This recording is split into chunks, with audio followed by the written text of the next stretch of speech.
Welcome to another episode of Explorations of Brilliances. I'm your host, Dr. Scott Lee.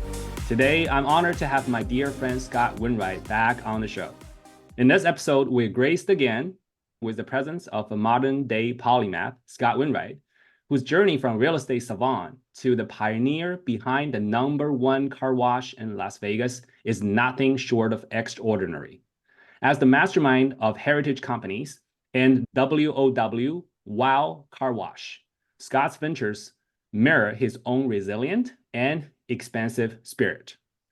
A man of multifaceted talents, Scott is as much at home in the air, piloting his plane, as he is in the realm of personal development, mastering advanced meditation and energy techniques such as vibrovision.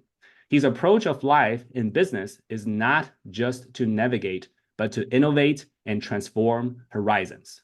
Today, we reconvene with Scott not only to delve into the wellspring of his success, but to engage in a profound dialogue on life's philosophy, individual empowerment, and the future that beckons us to think independently and act courageously. Scott, welcome back to the show. Hey, Scott, great to see you again. And thank you for having me on here. Always look forward to having discussions with you. And I love your intro. That's fantastic. So that's an understatement of how brilliant you are, Scott, I would say. I just like the way you phrase it. I need to capture that somehow. It's great. All right, wonderful. So listeners, today, this is the second conversation that I have with Scott Wainwright. This conversation is going to be a little bit different from the previous one because the first one Scott Wainwright and I had was an interview, and I asked Scott a lot of questions. And this conversation is actually going to be a discussion between Scott Wainwright and myself. And I have 4 sections today. The first section is going to be focusing on the human psyche and inner strength. So Scott, I'm going to throw this question at you first, okay? So How do you think that the thoughts and beliefs that we have is shaping our perceptions of the world? Yeah, that's a great question.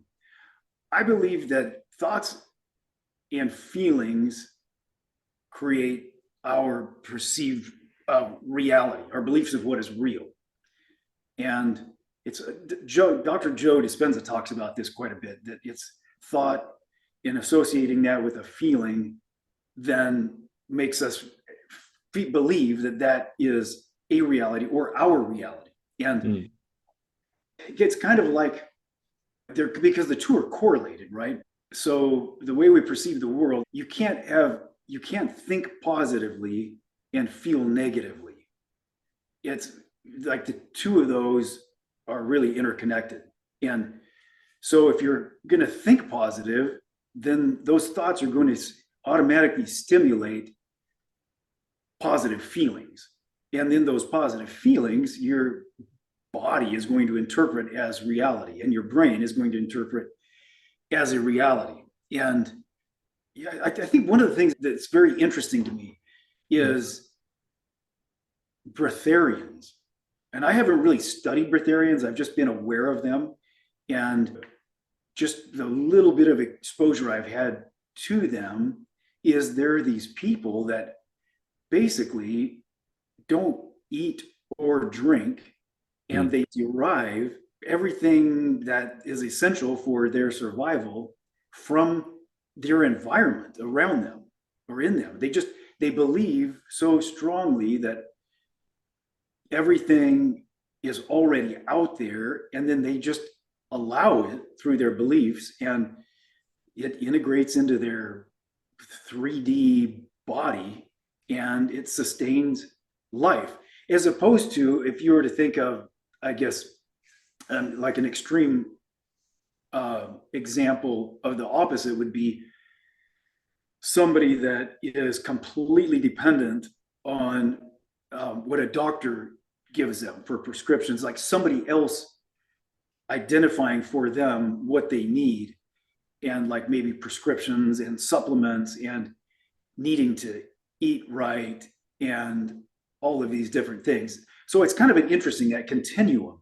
I find it fascinating that there are people that actually have such strong beliefs about the way the world is that it actually influences their body. And it's in both scenarios, right? I mean, I guess it's like if a person believes that what the doctor tells me is true, then that's going to influence their body. So it's kind of, where do we allow our perceptions to take root in, right? It seems like there's physical, emotional, mental, and spiritual. It's kind of like, in order to study something, as humans, what I've noticed is we segment things, right? We break it down into categories so that we can understand segments. We try to understand segments of it in order to identify the whole picture. It's easy to develop perceptions or perspectives, maybe. Like, we'll understand a physical perspective, things from a physical perspective. We'll look at life based on physicality, or emotional. Maybe if a person's a psychologist, they'll be more tending towards to filter everything through the sort of emotional lens. Or if a person's a scientist, if they believe that the world is science and everything's science, they're going to look at things through maybe more of a mental lens. And then a spiritual lens, if a person is more into spirituality, then they'll develop the perspectives. They'll look at those things through those perspectives. But the truth is that there is no separation between any of them. Like, any one perspective really is all perspectives. It's easy to sort of identify ourselves with more emphasis in one area.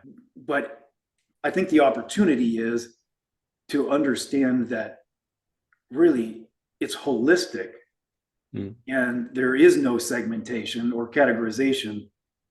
And then that can lead to maybe a more robust perspective and experience in the world in general.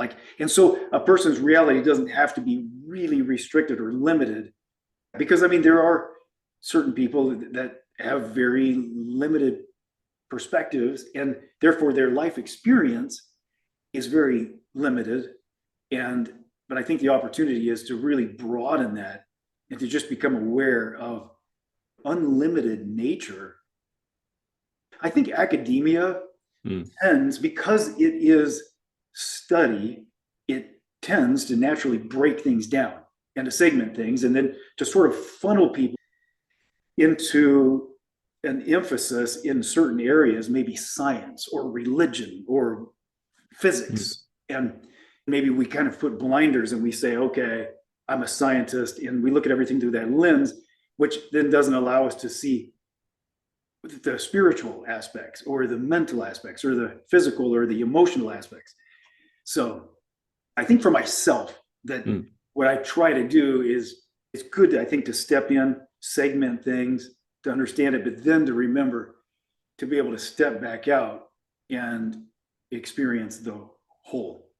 And I think that, I don't know, for me, it would be interesting to get your thoughts on that. But I think that leads into more of like becoming in tune with your intuition, really kind of tapping into consciousness.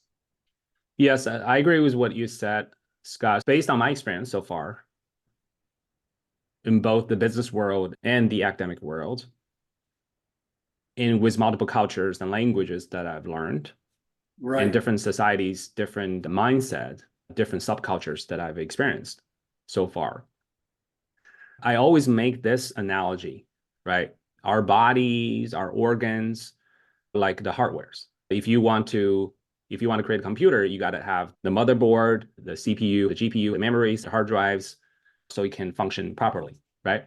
But without installing any software, it's just a piece of metal. So the thoughts and beliefs, I feel like the beliefs are like the operating system that we install in the hardware, right? Because it doesn't matter where this person's physical body came from, anywhere in this country. So people learn since their childhood of how people around them behave and how the society functions. And based on whatever their parents or their peers are teaching them, the teachers from school, they learn the kind of social norm. So they notice the patterns, how the society works wherever they live.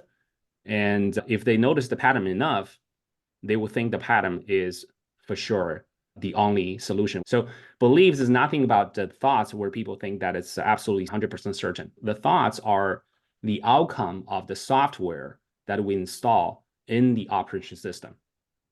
Okay? Right. Because just like computers, right? We have input is our perception, the five senses. So we see something, we hear something, and we feel something. And then what does that mean? So that comes from the software we installed in our, I guess, in our consciousness. So if we installed the operation system, like I believe the world is a competitive place, or I believe life is going to be challenging and you need to work really hard, you need to compete with other people, and there's only a few spots available in the society for you to succeed. If that's the belief, right, then that person would operate in a different way than people who have different belief systems, saying, hey, I think the world is a beautiful place and then life is about having fun and people are working together, they all have good intentions. So the approach is going to be totally different. And the Right. thoughts are nothing but the results of a processing the inputs. And the feelings you mentioned before comes from the thoughts. Right. So when we control our thoughts, we can control our feelings. And at the end of the day, I think everybody wants to feel good, right? Right. If they are psychologically healthy. So that good feeling comes from our consciousness defining any experiences in a positive way. So anybody, doesn't matter where they are, doesn't matter what kind of thoughts and belief system they have, they can always be reprogrammed to perceive the world in a more positive way, which is going to be beneficial for everybody in this world. So I will add one last point. I always joke about this in the classroom, in the workshop, and when I speak to friends and say, hey, if you want to feel great, like if you want to get into a beautiful state in the morning, right, for the day, you can simply just turn on TV and watch the news for 10 minutes and you're going to feel great Right. about this world and great about this country, right? So when we know that the external stimuli and the system is set up in a way only benefits the special interest groups, what I mean is a news organization, they have to survive, they have to make profits, right? So then it's really up to us. We need to take the power back and we need to become independent thinkers to know that we have the power within us to shape our perception of the world the way we want, because ultimately we are 100% responsible for our own feelings. Right.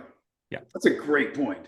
I love that. That's exactly right. It's like, yeah, everything around us is trying to pull our attention to respond to whatever external stimulus they're creating, like Instagram or Facebook or all the social media things, all the news, advertising, even wealth, right? Like cars and homes and yes, all of those things it's almost like it's an effort to make us unconscious and unaware, right? And so I guess life could become a series of responding, allowing yourself to respond to your environment, to the news, to the TikTok, to all those things, or like you said, or we can take a responsibility and go in and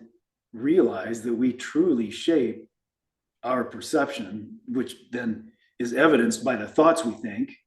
Like you said, the positive thoughts, that positive thought is more of a reality to me than what's playing on the news. Like I don't even have to pay attention to that. So that thought that I generate can become more prominent and more real than all these other things. Yeah, it's amazing. Yeah. It's so true. Yes. So I heard this quite often, especially from, I would say, the young professionals, right? So that's that's one of the groups that interacted frequently. One of the questions they ask frequently is, how do I succeed, right?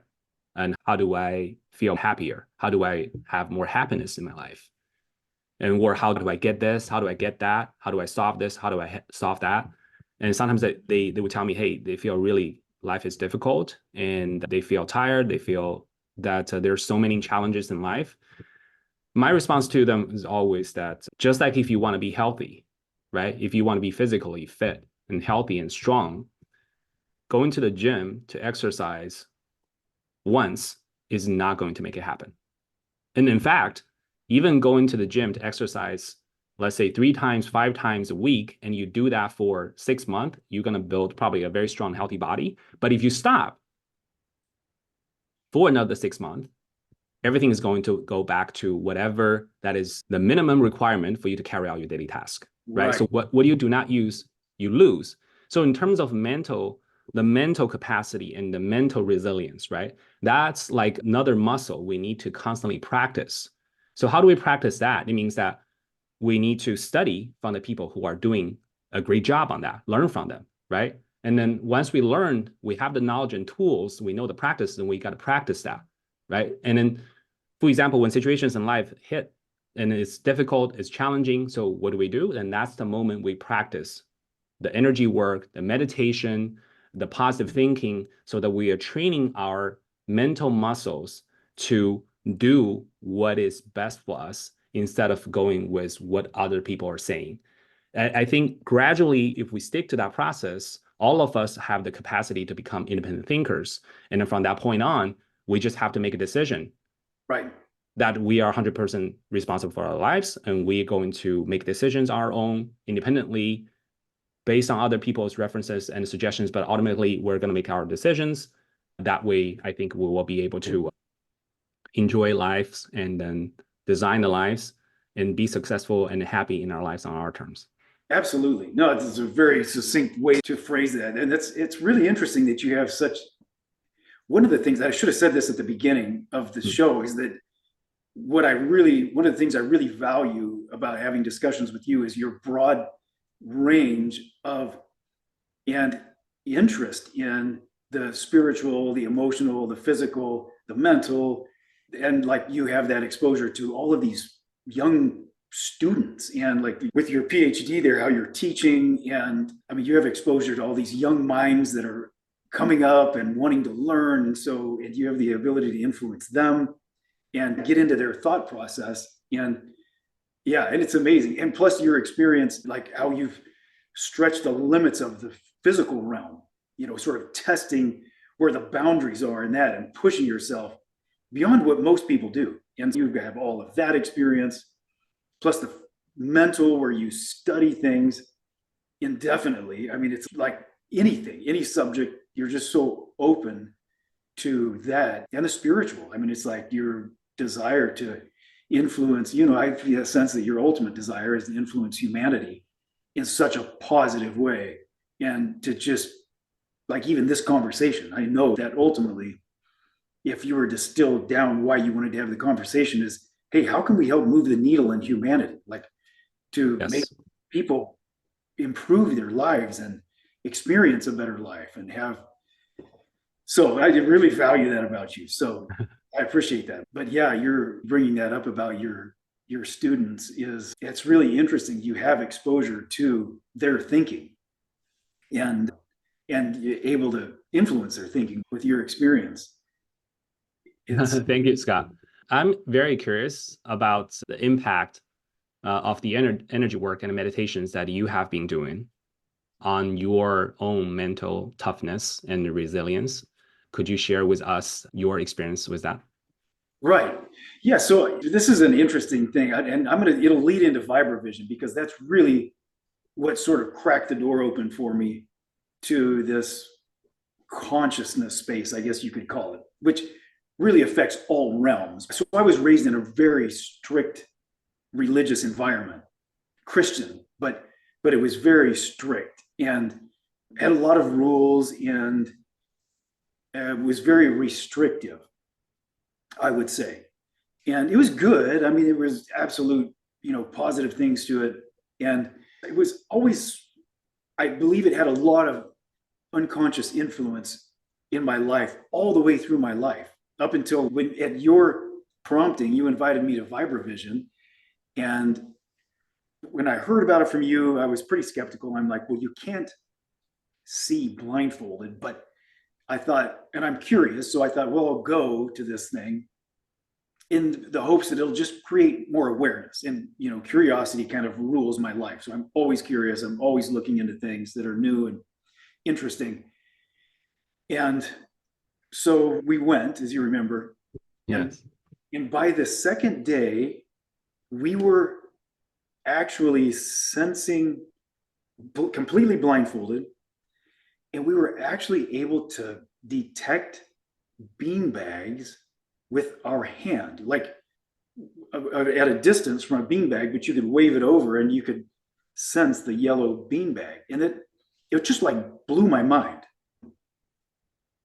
And then there was also a couple of other things. I don't know if you remember when Moss Mike, he basically remote viewed Kamal's wallet when Kamal had lost his wallet.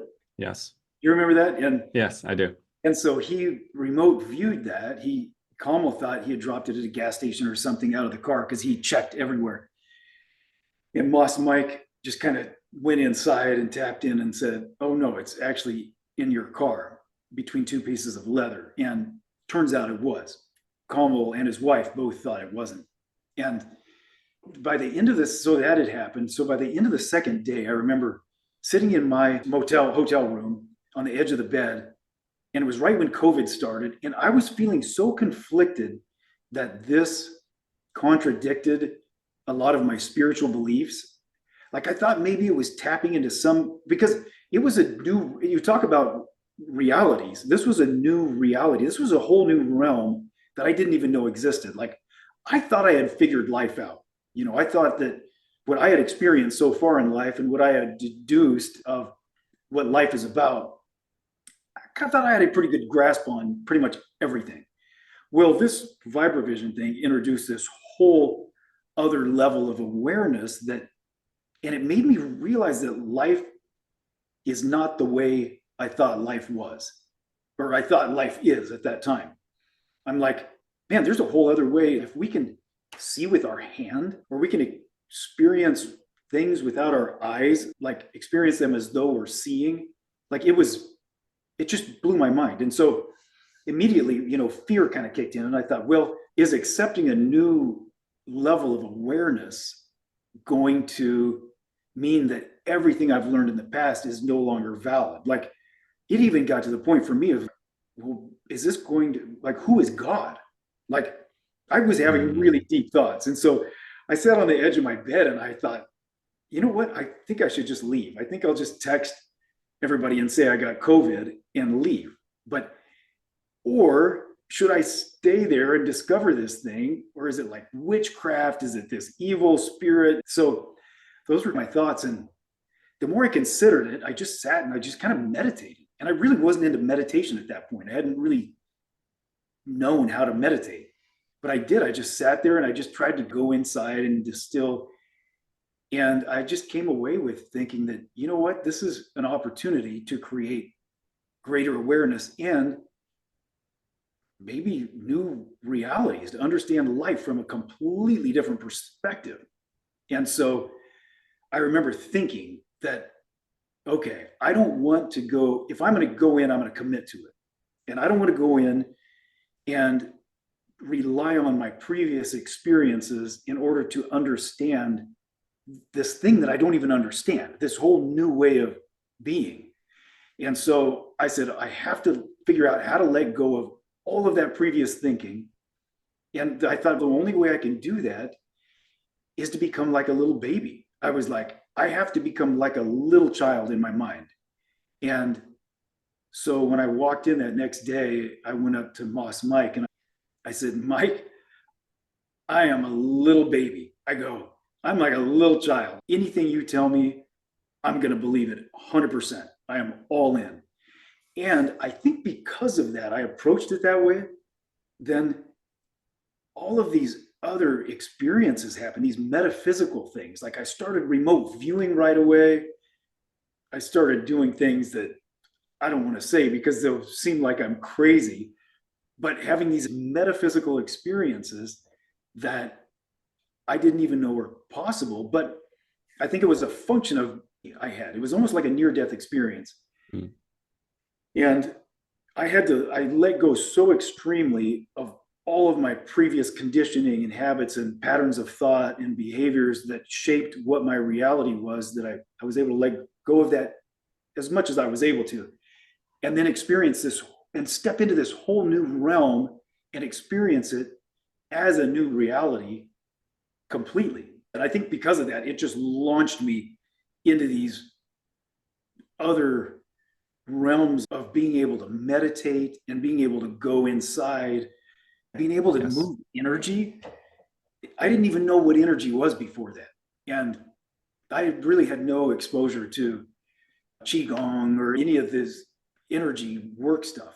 And it just made sense to me in stepping into that new realm without trying to hold on to my previous conditioning, made me just extremely open to new awarenesses and things that then led to, like you said, the energy work, the meditation, and all of that. And yeah, and it's influenced every aspect of my life. I would say from the physical to the emotional, to the spiritual, to the mental. Like one example is I've never been good at ping pong. Like when I was a little kid, I played Okay. ping pong and I was never very great at it. Like growing up, we would play. I was at my office the other day and there was these guys from another company that came in and they were talking about ping pong. And one guy was boasting how he could beat everybody in the room. And I was like, that would be interesting to try. Well, it turns out we went to a place that had a ping pong table. And I sort of employed all of my meditation practices, my conscious practices. And I hadn't played for 20 years. And I just said, okay, I'm just going to be very conscious. And I went in, like I've got this practice where I go into my heart.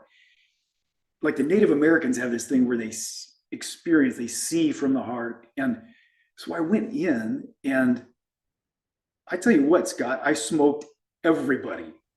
And I was also playing, so I was playing from the heart and I was just like, I wasn't playing from here because I really didn't have any experience to play from here. But I just went from here and I just allowed my body to respond as though it was seeing from the heart. And I also had the intention that I wanted them to have the best experience they could have. And so I had this really heart full of love. Like I wasn't trying to win.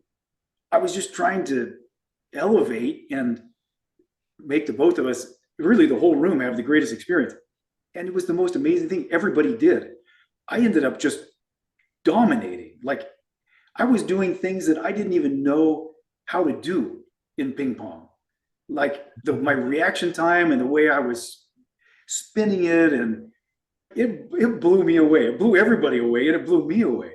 And that's just like this little example of applying those things that I've picked up from moving energy and being aware of where energy is, and from meditation, just going into that consciousness. Even I've employed that in my business and like in meetings. Like if they're doing this strategic planning, which I do not like at all because I'm not a good strategic planner because I just feel like there's too many variables. I prefer to stick with my intuition. And so I just kind of go inside. And I mean, it's been phenomenal, the decisions that I've made based on my intuition. That before I would have looked at a pro forma. Now I go in and I look at it just through just simply an intuitive sense. And maybe I'm not able to quantify all of the components that make the decision, but it just feels right. And more often than not, it's proven itself to be like far better than I would have ever, decisions I would have made just purely from a mental perspective.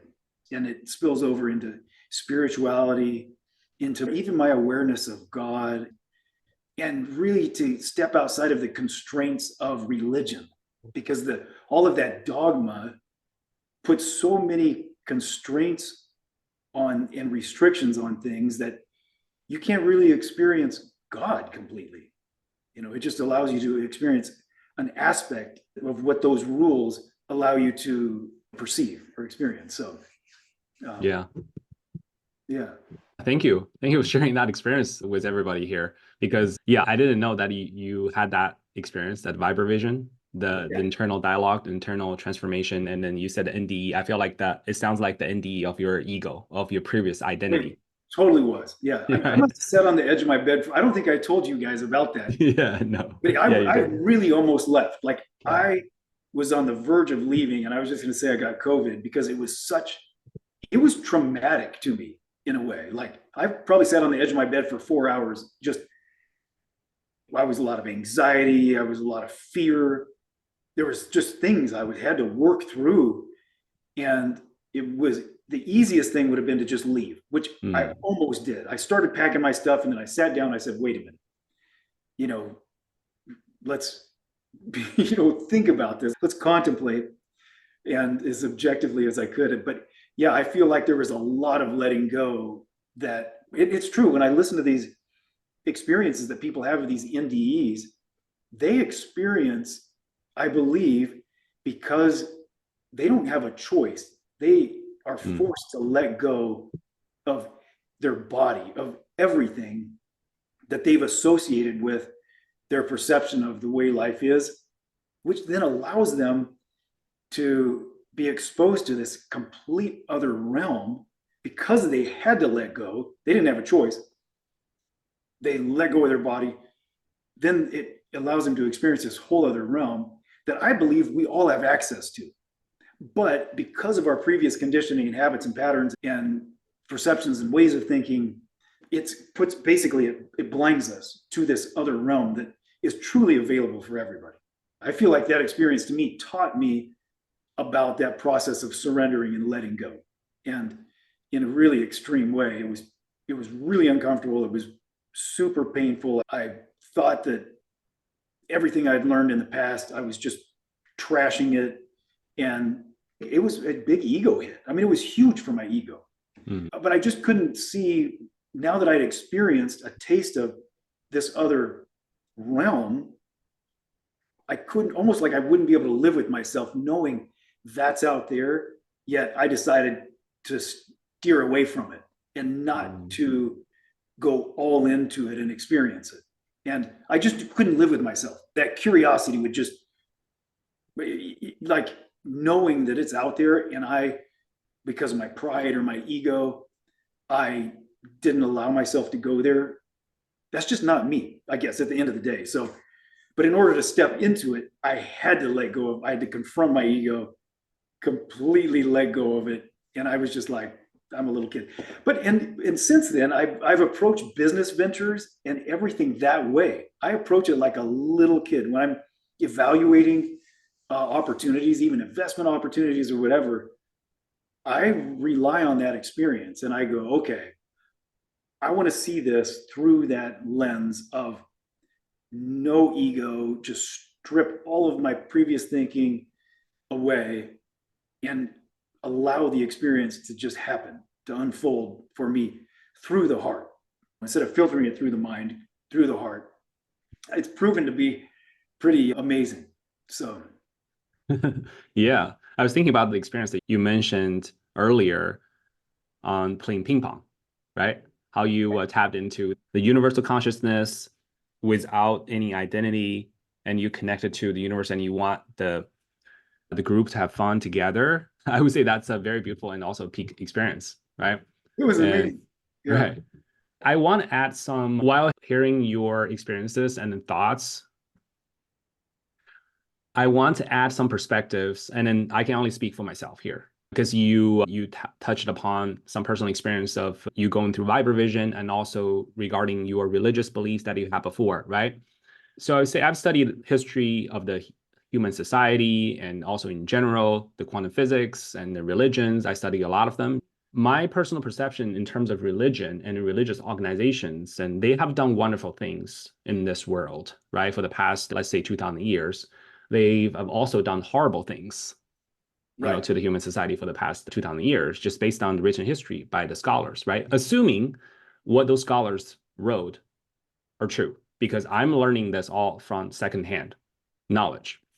However, I do see the pattern in this kind of phenomenon in history is, to my understanding, the best knowledge, religious organizations were created to share knowledge, Right. right? And then at the beginning, there was not a lot of order. So the society was kind of chaotic, and a lot of human instincts from the animal instinct was still very prominent. For example, if two male had an argument, they would perform a duel, right? Right. I think that still was going on at early 20th century, and it finally stopped. So religion performed a really important role to make the society more civilized. At the same time, I see all religious organizations are knowledge brokers. What does that mean is at the beginning, you have a few people learn from, let's say, a ascended master, right? A person who were enlightened and have knowledge regarding the consciousness, regarding the human nature, regarding how we can live life with better qualities. Because I think that's the intention of everybody wants to live their life with better qualities. So they acquired these knowledge from enlightened beings, and they were also knowledgeable, and they were sharing this with people if you go back, let's say 500 years, 1,000 years, or even more, right? I would say at those societies, most people were illiterate. They could not write, read, right? They can only speak and hear, understand, but they cannot read anything. So what I've learned is that in the old days that the people at the church actually know how to write and read. So basically they were the literate group. Right. So if you want to learn how to read and write, you got to go talk to a priest. You got to talk to somebody in the church. So once the organization was created for its good intention, it becomes its own entity. So once it becomes its own entity, it needs to survive as well. Just like the schools we have these days, right? I don't think any universities wants to have zero enrollment, so they have to close their doors. But recently you see that the enrollment has gone down, and the educational institutions who are closing their doors at first are the community colleges. Ultimately, the knowledge brokers want to keep their authority because they need to survive. Say, hey, you need to get a degree to succeed in life, right? But regardless of the fact that so many people have proven that is not necessary, including yourself, right? To succeed in life, to really enjoy life. Still, I would say probably over 80 or 90%, maybe that's an understatement or overstatement, I don't know, still believe that going to school, get a degree, get a good education, get a good scorecard is the key to success in life, which is absolutely not. I have 2 masters, 1 PhDs. I can tell you that's not the answer to life. That just only gives me more curiosities to learn more from the professionals, from the people who have achieved, who have produced amazing results, to learn actually from these masters how I can dive deeper in the fields I'm interested in. So I think as long as people realize that these knowledge brokers, they also have self-interest. So they need to do things to preserve their own authority so that they can prolong their existence. That's why the rules, the regulations come from, so they can regulate, so they can control their members to a certain degree that the organization also survives. So for example, Scott, you're running multiple companies, right? Can you imagine in your companies, even you have this big, loving, beautiful heart in the business world, can you imagine in your company saying, it's okay, whatever you guys want to do. There's no rules, there's no regulations. You just go run the business. I trust you. Do you think that's going to work, Scott? No, that wouldn't work. Well, I don't know. Maybe it would. Everybody had tapped into really extreme consciousness and got rid of their egos. It probably would, but that would be some ideal society. But I totally understand what you're saying. Yeah, that's really interesting to think about. They have that self-interest to perpetuate themselves, and then you have to align with them. Anybody else you align with is almost seen as the enemy because it's detracting from. Right. It's really interesting. That's a great point. Yeah. So my point is, whenever I share this kind of perspective, right, to help people recognize the pattern, to see things objectively, because the universal principles will always perform, regardless of people's thoughts or belief systems, is to recognize and learn the world and the universe as it is. I think Tony Robbins mentioned this at his workshop too. First, you got to see things as it is, not worse, not better, just as it is. And then the next level is you got to see it better than it is, right? That goes back to the positive thinking. So by recognizing the external environment we have, the conclusion is we are ultimately responsible for our own emotional being, emotional state. So if we want to have a beautiful life experiences, that's totally up to us. We got to take 100% responsibility. We cannot, as soon as we blame, oh my God, now I understand the religions, the society is set up this way, so that's why my life sucks. No, that's a very bad statement. The moment we give up our power, say, oh, I trust you, organization, institution, companies, tell me what to do. I will follow you. Then you just sign a contract saying you give up your power and your life is going to be determined by others. So Right. in order to take that back, in order to have a good life, have a beautiful experience, we just have to take that power ultimately back. And still, we can work for organizations, but we are ultimately responsible for our own life experiences. Right. That's a great point. I just was writing that down. That's a really great way to put it. I've heard Tony say that, but I hadn't really related it in this way. So yeah, thanks for pointing that out. Okay. Yeah, it really is true that you have to be willing to just see things for what they are, not better, not worse. And then I think that kind of what you were saying earlier is it seems like our culture has, I don't know if it's become weaker, but it's become more dependent on other people to create guidance and leading, as opposed to coming from within. Like you said, you're giving your power away. We're looking for them to give us the answer. We're depending on whatever it is, whether it's a government or a religion or a mentor or a book or an education, to like almost like we're giving our power to that, thinking that is then going to propel us into this really optimized future. But the reality is we're the only ones that can take ourselves into a future that is whatever we want it to be, as amazing as we want it to be. Especially with religion, it's like you rely on that to take you to these, but then because it's not coming from within, it's always going to be less than what it could be. I mean, we might get good results, we might have good experiences, but it's always going to be less than what it could be. And I think that's why there's not a lot of entrepreneurs in this world, because people are relying on the degree, the job position, their boss, somebody else to pull them towards that compelling future. But people have such self-interest that you're going to go to their future, but it's not going to be the future you want, likely. Yeah, that's interesting. Yes, this is something I realized, I think a long time ago. It's because I grew up in a different culture, right? As I shared with you before. And then I was able to tap into the perspectives of different cultures by learning different languages. Right. Which is quite interesting because when you're young, you don't have much like a fixed operation system yet. So young people are usually more open-minded. When I say mentally, young people are usually open-minded to the world because they're still learning, right? Right. And one of the studies that I forgot where it comes from, and maybe it's the studies that Joe Dispenza quoted in his book, Becoming Supernatural, that typically, statistically speaking, when a person gets to the age of 35, over 95% of that thoughts are automatic thoughts from the existing operating systems, because that person have already acquired enough programs to be able to establish a kind of coherent system and achieving this homeostasis within of how the world operates and then how to interpret what's going on in the world and how to navigate and then get what they want in the world, right? Right. So from that point on, especially for people who are speaking single language, I don't know whether I should call this worst scenario.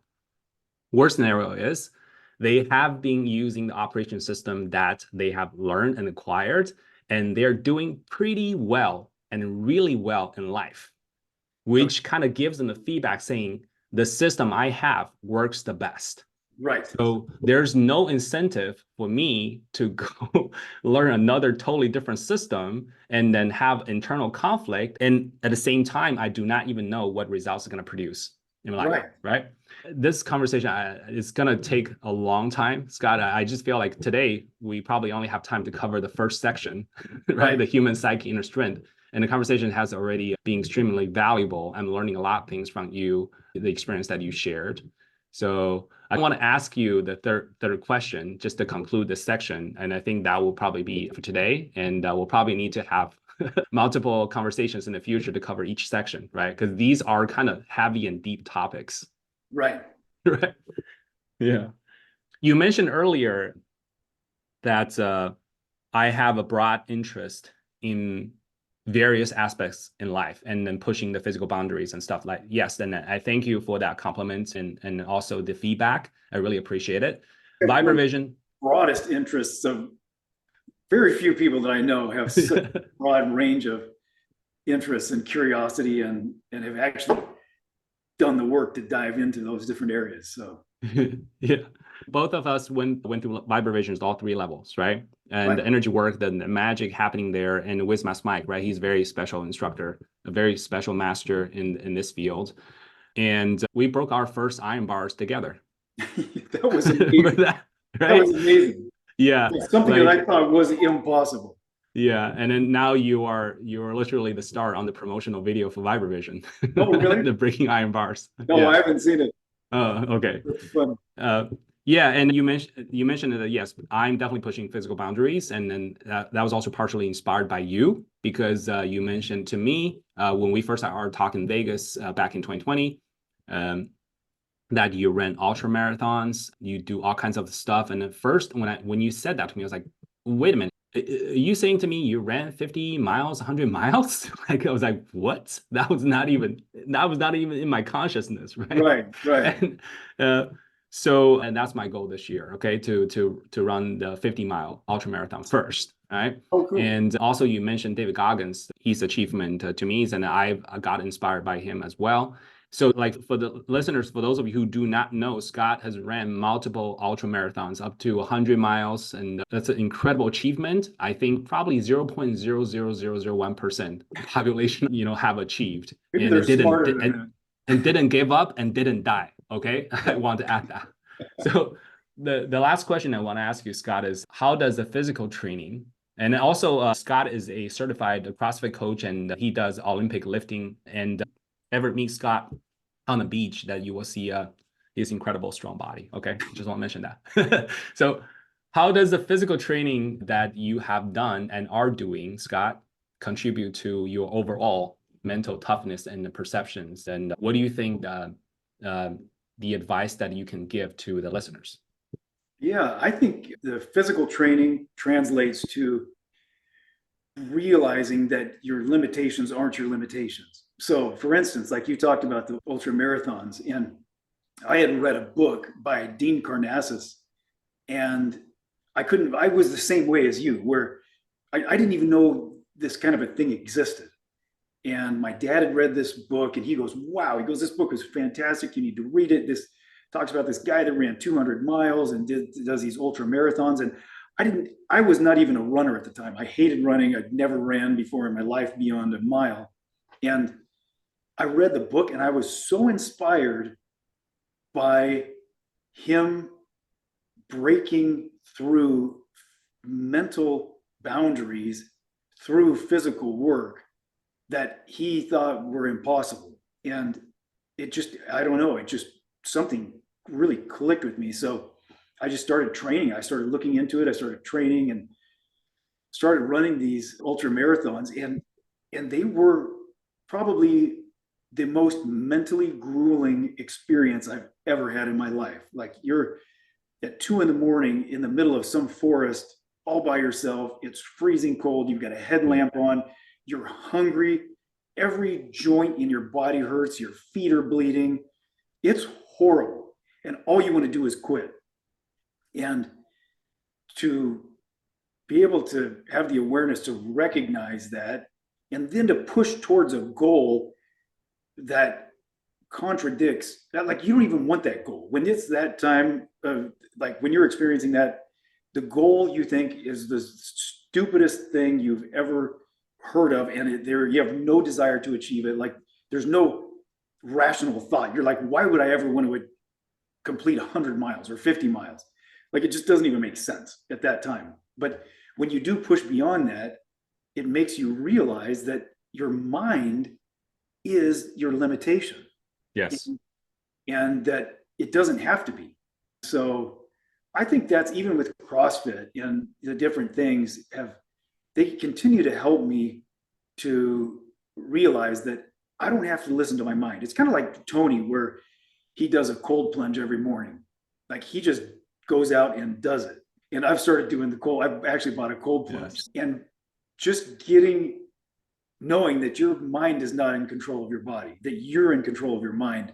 I think to begin the day with that awareness and achieving those things, breaking through mental limitations, it does condition you to really deep seat that belief in yourself, so that when you do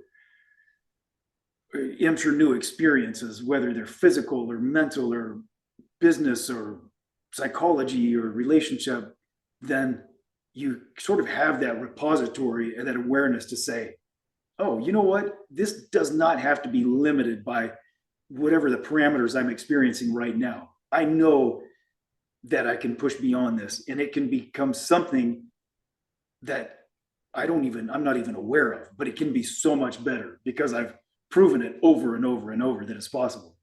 So I think that's how the physical experiences of pushing through limitations has affected me in a positive way. Even spiritually, even sitting in prayer or meditations longer than physically feels comfortable, or that I think I can, allows me to experience then levels of consciousness that I wouldn't have experienced before. Amazing. So Scott, what advice would you give to the people who wants to become physically and mentally fit and resilient? For those people who are still far away from what they want to be, what advice do you have for them?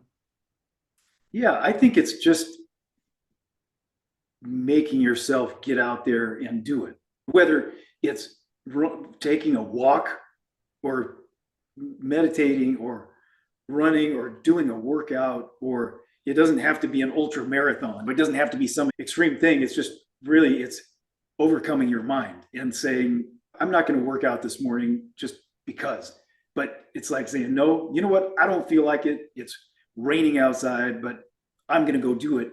And just that, even if it's 10 minutes, it fortifies your integrity and your character with this knowing that you're not going to be defeated and you can overcome. You can push beyond maybe where everybody else is. What everybody else is being limited by, you're going to find opportunities and ways of experiencing great things that then you can share with people, right? Yes. Like that energy that's created by pushing beyond, it's palpable. I mean, that's, you talk about energy flow and energy work, like simply by doing that, it's contagious. Like even I know when I get into groups of people or even at my office, if I've pushed myself beyond, even when I get into the business environment, there's an energy that you've created then that is motivating to other people and inspiring to other people. So, yeah. Wonderful. And I think in that way, it does help change humanity. I mean, I think that by us working on ourselves first, it allows us to influence other people in energetic ways that we aren't even aware of for the good. Wonderful. Thank you, Scott. So I'm going to conclude our episode today now because it's already over an hour and we complete one section. We originally planned to have 4 different sections, and I'm just going to tell the listeners now. Probably Scott and I are going to have a series of conversations in the future, and we want to cover, for example, global conflict and resolution, personal empowerment in a changing world, and practical steps for empowerment and change. Okay. So as our journey through this stream of thought and dialogue draws to a close, I wish to express my profound gratitude to Scott Wainwright for sharing his expansive insights with us. Today's conversation has been a vivid tapestry of intellect and intuition, where the fibers of human psyche and global harmony and personal empowerment are interwoven with the threads of our own potential. I hope our conversation can become a beacon illuminating the path that we can take together as human race towards a world redefined by independent thought and individual empowerment. We touch the essence upon the physical, the human psyche, and inner strength, today. To our listeners, may this discussion serve as a compass to navigate the terrains of your own lives, encouraging you to perceive beyond the veils, to challenge the status quo, and to rise with the grace and strength to the pinnacles of your unique existence. Remember, the most profound journey is the one within. As you move forward, carry the torch of today's learnings, not just as a light to guide you, but as a flame to ignite the change in every step you take. Until we convene again, continue to live with curiosity, act with integrity, and shape your world with the power of an enlightened mind.